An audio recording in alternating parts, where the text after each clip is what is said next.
Amis bassistes débutants, bonjour. Alors nous voici repartis pour la troisième vidéo. C'est bien ça ou quatrième? Troisième, je pense. Oui, troisième. Troisième vidéo, parce qu'en fait on a sauté un samedi. Donc là ça fait 4 semaines que Sandrine a démarré la basse.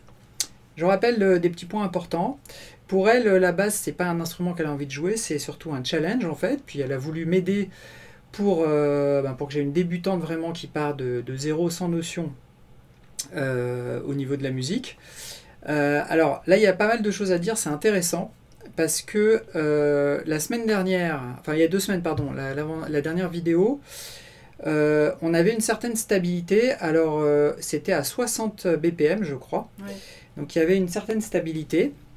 Et là, en fait, on a augmenté parce qu'en fait, elle est capable de le jouer à 110, mais à 110, il y a trop d'instabilité, c'est-à-dire qu'elle ne tient pas bien le tempo, elle part un petit peu à droite à gauche, ça manque de consistance, donc on l'a baissé à 100, et malgré tout encore on voit des petits défauts. Par contre, ce qui est intéressant, après on va en parler en détail, c'est qu'elle arrive à se rattraper, et ça c'est une notion assez importante, c'est-à-dire que la ligne de basse, quand vous la jouez, elle doit continuer dans votre tête, quoi qu'il arrive. Parce qu'en fait, la musique, c'est comme un train, hein, et si on tombe du train, il faut réussir absolument à remonter. Et ça, déjà, si vous avez ça, je ne vais pas dire que vous êtes tranquille, mais ça va vous sauver de plein de situations si vous devez jouer en live, par exemple. Gardez ça, pas vous retrouver à baisser les bras et puis à plus pouvoir jouer, en fait. Et ça, donc, j'ai remarqué qu'elle pouvait le faire. Maintenant, explique-nous un petit peu ce que tu as fait là ces 2 dernières semaines. Pour combien de temps tu as joué, qu'est-ce que tu as fait, où est-ce que tu as eu des soucis, etc.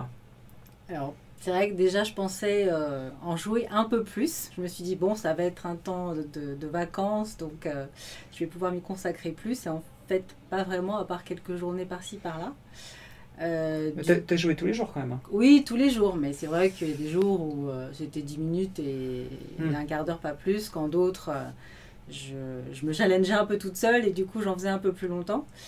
C'est vrai que pour moi ça reste toujours un moment très fort en concentration et du coup pas forcément toujours dans le plaisir. Et je ne suis pas contrainte et forcée, hein, mais c'est vrai qu'avec ce challenge du 31 décembre où je me suis dit il faut que je joue U2 à 110 BPM, voilà. Et du coup alors j'ai toujours voulu faire mon morceau en accélérant si possible le plus souvent possible et le plus possible.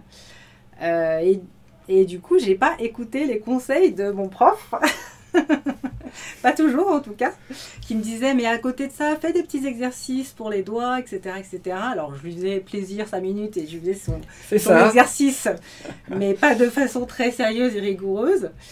Parce que focaliser, je faisais vraiment le focus sur mon morceau, sur la vitesse, etc. etc. Et... Voilà, en fait, elle avait une petite pression, on va dire, pour faire la vidéo. Elle voulait vraiment... elle avait comme objectif de réussir à le faire à 110 et nickel. Mais c'est vrai que c'est difficile. Hein, cette bête-là ne s'apprivoise pas comme ça. Et du coup, elle a passé son temps à chaque fois qu'elle jouait à faire du With or Without You et à faire tourner ça tout le temps. Alors, le problème, c'est qu'elle a chopé des petits défauts parce qu'elle n'a pas fait les exercices que je fais. Que je lui ai demandé de faire, notamment avec tous les décalages hop, de la main droite, c'est-à-dire de descendre comme ça.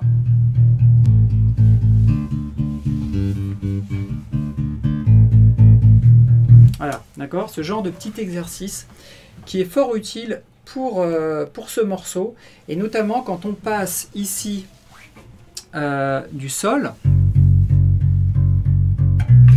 et qu'on revient ici, d'accord? En fait, on fait 7 fois la note sur le sol, et ensuite on va chercher le si une fois, et on fait glisser jusqu'au ré. Et ça, en fait, tout ça, ça doit se faire sur les doubles croches. Donc là, je savais que de toute façon, c'est le passage délicat avec le glissé, hein, parce que normalement, quand on est débutant, on commence à apprendre sans le glisser. Mais là, je trouvais que c'était intéressant de rajouter ça, parce que de toute façon, je pense qu'elle peut y arriver. Et du coup, c'est un petit peu compliqué, et c'est à ce moment-là que justement, elle sort du tempo et qu'elle remonte à chaque fois sur le cheval, pour le coup. Mais à force de le faire, ça va marcher. Alors là, elle a un problème technique. Au niveau de la main droite, elle est tellement importante, c'est elle qui imprime le rythme. Et du coup, quand on doit jouer comme ce morceau en croche, comme ça, sur le 1, 2 et 1 et 2 et 3, comme ça, il ne faut pas rater une note. Ça veut dire, enfin, il ne faut pas rater le rythme, parce que même si on rate un tout petit peu, ça s'entend tout de suite. Ça s'entend tout de suite, ouais, c'est horrible. Donc, du coup, ici, le problème technique qu'elle a, c'est ça.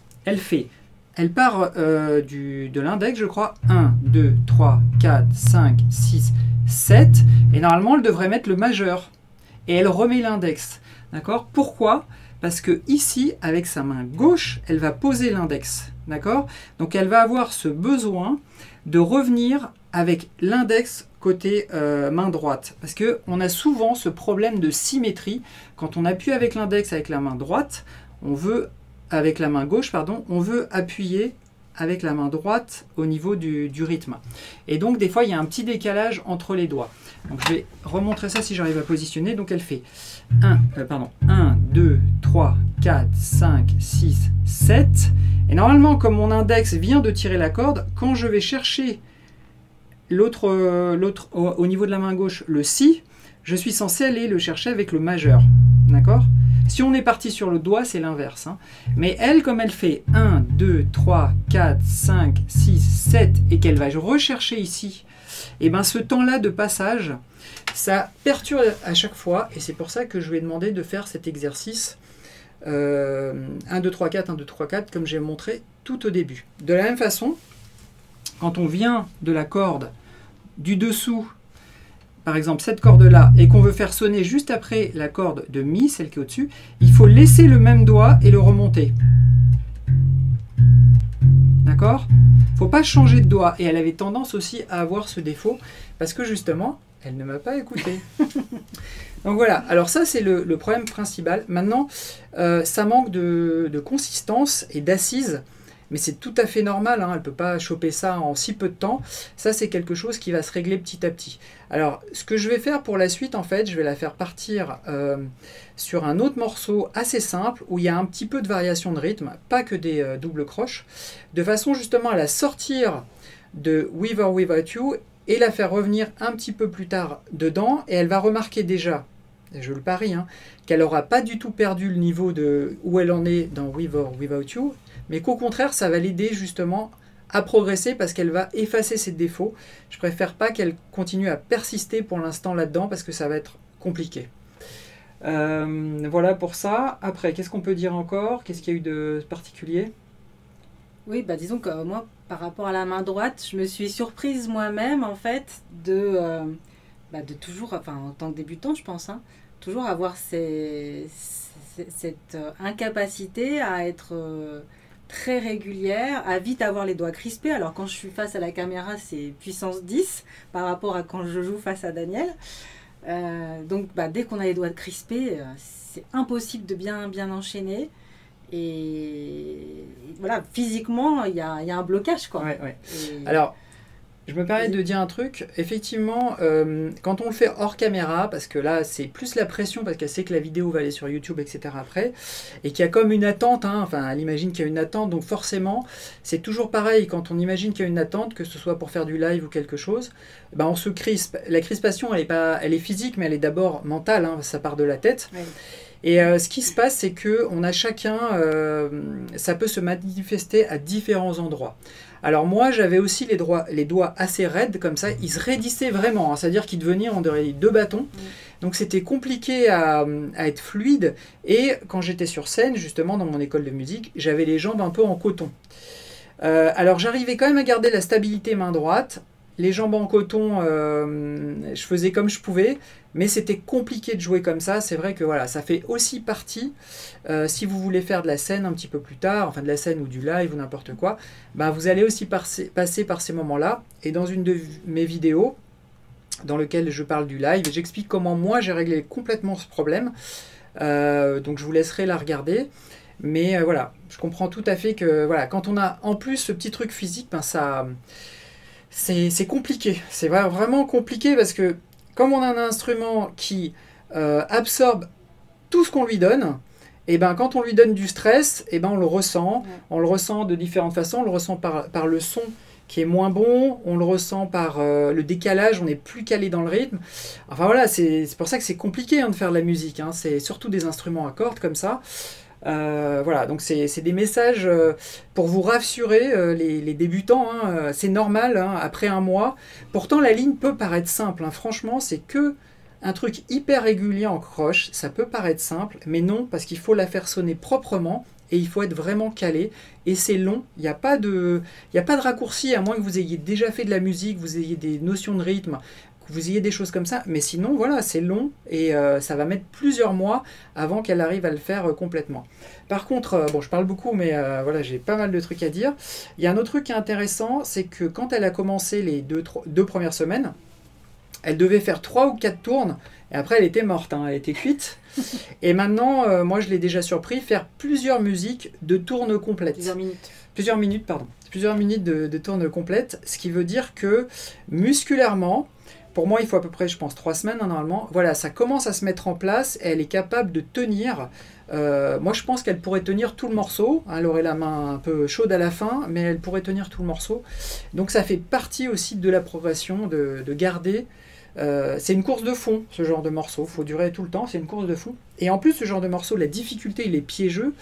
C'est parce que il faut garder la même intensité du début à la fin. On a tendance, dans ce genre de morceau hyper répétitif sur les boucles, à baisser en rythme ou enfin à se relâcher un petit peu. Et non, il faut garder l'intention jusqu'au bout du morceau. Ouais. On en prend conscience par rapport au tirage de la corde. C'est vrai que des fois j'avais tendance à vouloir la jouer très, très soft, donc après effleurer la corde. Et tu me disais justement, tire ta corde pour produire un son, pour t'imprégner du son. Et c'est pas évident. Et puis si on le fait sur une tourne ou deux, mais après, pareil, physiquement c'est compliqué, c'est difficile. Donc voilà, tout ça c'est d'évolution. Ouais. Bon, moins lointaine, je pense. Mais... non, mais ça va. Il y a des paliers des fois, alors j'aurai l'occasion d'en parler dans une vidéo, mais il faut aussi comprendre que dans la basse, le son est dans les doigts. C'est vraiment le son est dans les doigts. La façon de tirer la corde fait que, même la pulpe des doigts fait que si je donne cette basse à quelqu'un d'autre, le son sera différent. Et pour chacun, on a un son qui est différent au niveau de la basse. Des fois, il n'y a pas des extrêmes, mais là, pour le coup, entre Sandrine et moi, il y a vraiment un gros écart de son, même si on joue carré, parce qu'elle n'a pas du tout la même façon de tirer sur la corde. Elle est quand même beaucoup plus légère. Et puis, il y a un problème d'ongle. Alors, l'ongle, elle ne veut absolument pas le couper à ras. Alors, moi, je ne sais pas si vous voyez le mien. Alors, la caméra ne va pas vouloir se mettre bien. Bon, en tout cas, moi, j'ai l'ongle vraiment à ras toujours. Parce que si j'ai l'ongle qui fait 1 mm, quand je tire ma corde, le bout de l'ongle touche un petit peu. Et donc, ça fait un petit son métallique qui est gênant. C'est pas le son que je veux produire. Ouais. Et pour le coup, elle a ce problème, mais elle se refuse à aller plus loin. J'ai coupé à ras, mais bon, elle n'y allait pas assez loin. Pas assez pour un bassiste, apparemment. Mais il y a ce petit son derrière qui fait que ça casse le son de la grave. Et elle-même, elle l'entend, elle n'a pas le son qu'elle veut, elle voudrait avoir un son plus grave. Mais bon, après, il va falloir faire des choix. Ça va être vite fait, je vais garder mes ongles à une certaine longueur. On ne sait pas, ça se trouve, tu vas kiffer. Mais puis là, j'ai pas craqué, en tout cas. Bon. Moi aussi, j'ai pas craqué. Donc, voilà. Ok, et écoutez, je pense qu'on a à peu près tout dit. Ah non, je voulais répondre aussi à Laurent qui m'a demandé pourquoi elle a choisi cette basse. Alors, effectivement, à la maison, j'ai 8 ou 9 basses. Alors, les 5 cordes, non, on est parti directement en 4 cordes. Pour des raisons de blocage, je trouvais que c'était un petit peu plus simple. Par contre, j'ai une basse qui est en short scale, ça veut dire qu'elle est un petit peu plus courte, d'accord ? C'est une basse qui a pas la taille d'une guitare, mais un petit peu entre les deux, entre la basse et la guitare. Elle a essayé cette basse et elle trouvait qu'elle était plus confort, si je ne me trompe pas, avec cette basse-là. Elle se sentait mieux à jouer cette basse, même si les écartements sont plus grands. Alors en fait, c'est juste une histoire de confort, hein, c'est pas une histoire de son ou quoi que ce soit. Elle se trouvait plus à l'aise avec la basse. C'est personnel en fait, par rapport à ma longueur de bras peut-être, par rapport à, je sais pas, c'est un ressenti personnel. Voilà, donc elle a essayé pourtant, mais ça n'a pas pris. Alors il faut savoir qu'il y a des basses short scale qui sonnent super bien, hein. On n'est pas obligé de jouer tous avec des basses de cette longueur. Moi je préfère aussi parce que j'aime bien l'instrument, la grandeur de l'instrument, je trouve que c'est vraiment un bel instrument, c'est hyper grand comme ça, c'est vraiment joli une grande basse. Donc il y a aussi ça pour moi qui compte, il y a le son du Mi, parce que le Mi sur une short scale, pour moi, c'est pas évident de reproduire un Mi aussi épais et joli, quoi. Donc voilà, moi c'est pour ça que je joue pas trop avec, je joue avec quand je pars en vacances, parce que je peux la mettre facilement, je peux la prendre facilement avec moi. Voilà. Je voulais répondre à cette question, c'était important. Voilà, si vous avez des questions ou quoi, n'hésitez pas à les poser en dessous. On verra pour la suite ce qu'on va faire, parce que je voudrais sortir un petit peu du morceau, peut-être partir sur des exercices ou sur un autre morceau, je sais pas trop. Mais justement pour lui faire revenir dans ce morceau et qu'elle sente la progression. Donc ne m'attendez plus toutes les semaines, s'il vous plaît. Voilà, bah écoutez les amis, on va vous laisser là. Bah, merci pour vos soutiens, vos messages vraiment sympathiques de soutien sur Facebook notamment. Je sais qu'il y en a eu aussi sur YouTube, mais je suis un petit peu moins branchée YouTube. Et puis, bonne continuation, bonne année de ma part de vive voix cette fois. J'ai fait quelques messages, mais voilà, pas de façon orale. Donc j'en profite dans cette première vidéo de 2021. Bonne année à tous, prenez soin de vous, bonne santé surtout, et puis bien sûr, bonne basse. Voilà, ben pareil, amusez-vous bien les amis, et à bientôt, bye. Bye.